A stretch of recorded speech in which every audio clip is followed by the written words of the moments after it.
क्या कभी आपने सोचा है कि जब रावण दहन का शंखनाद गूंजे, जब हजारों लोग उत्सव देखने उमड़े और ठीक उसी वक्त किसी की जान मौत और जिंदगी के बीच फंस जाए तो क्या होगा 10 सेकंड के अंदर यह सवाल आपके रोंगटे खड़े कर देगा, क्योंकि अब जो होने वाला है वो सिर्फ एक पर्व नहीं बल्कि एक खतरनाक साजिश की कहानी है।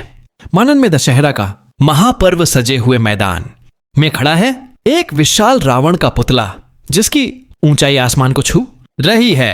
चारों ओर से लोग उमड़ पड़े हैं, बच्चे खुशियां मना रहे हैं, ढोल नगाड़े बज रहे हैं, हर किसी के चेहरे पर रावण के अंत का जोश है। लेकिन इसी उत्सव की भीड़ में छुपी है एक खतरनाक चाल जिसे रचने वाली है परिवार की दादी, और उर्मी उनकी आंखों में नफरत है और उनके निशाने पर है बहू राध्या। वे उसे पकड़ लेती हैं, उसके मुंह पर कपड़ा ठूंस देती हैं और घसीटते हुए उसे उसी विशाल पुतले के अंदर ले जाकर रस्सियों से कसकर बांध देती हैं। उनकी सोच साफ है, रावण के साथ राध्या का भी अंत होगा और उनकी जिंदगी से यह बोझ हमेशा के लिए हट जाएगा। अंधेरे और तंग पुतले के भीतर राध्या सांस के लिए जूझ रही है।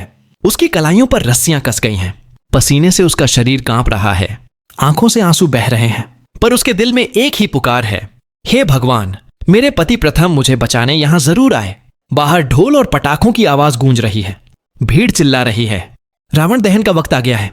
पर अंदर राध्या की चीखें कपड़े में दबकर गुम हो रही हैं। इधर प्रथम बेचैन है, उसके दिल को अजीब सा डर सताने लगा है। वह दादी और उर्मी से पूछता है, राध्या कहाँ है? दोनों झूठे आंसू बहाकर कहते हैं, शायद भीड़ में खो गई है। लेकिन प्रथम उनकी आंखों में झलकती खुशी देख लेता है। तभी एक छोटा बच्चा डरते डरते उसके पास आता है और कहता है, मैंने देखा था दादी और उर्मी एक बोरा पुतले के अंदर ले गई थी। यह सुनते ही प्रथम के होश उड़ जाते हैं। वह पागलों की तरह पुतले की ओर दौड़ता है, भीड़ को चीरता हुआ सुरक्षा घेरे को तोड़ता है और सीधे पुतले के पास पहुंचता है।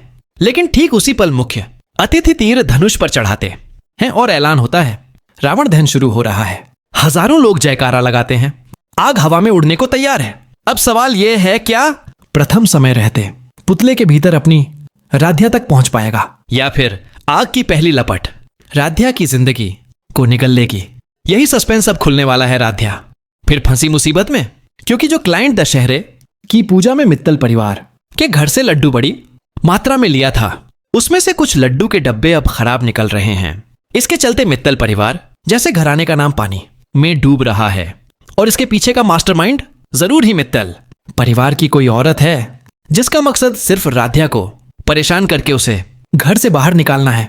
जी हां मित्रों, सीरियल मन अति सुंदर में एक बड़ा धमाका होने वाला है। वैसे तो पिछले एपिसोड में देखा गया था कि जब दशहरे का मिठाई का ठेका ओमकार जी ने अपने दोनों बहुओं के दम पर लिया था, तब दादी ने कहा था कि इस बार मैं खुद ही इन सब पर नजर रखूंगी। हालांकि दादी ने सारे मिठाइयां बनाते समय तो खूब ध्यान रखा, मगर जब बात आती है उन मिठाइयों को चांदी की परत डालकर पैक करने की, तो राध्या ने वह काम बड़ी कुशलता से किया। राध्या की पैकिंग देखकर हर कोई खुश हो जाता है, लेकिन जानबूझकर मित्तल परिवार का कोई सदस्य उन मिठाइयों के कुछ डब्बों में कुछ मिला देता है। नेक्स्ट ट्रैक में जब यह मिठाइयां क्लाइंटन के पास जाती है, तो वह पहले देखकर काफी खुश होते हैं और कहते हैं कि ये प्रेजेंटेशन तो काफी अलग है। राध्या की सास क्लाइंट को बताती है कि यह आइडिया हमारी बहू राध्या का है। मां की बात सुनकर क्लाइंट खुश होता है।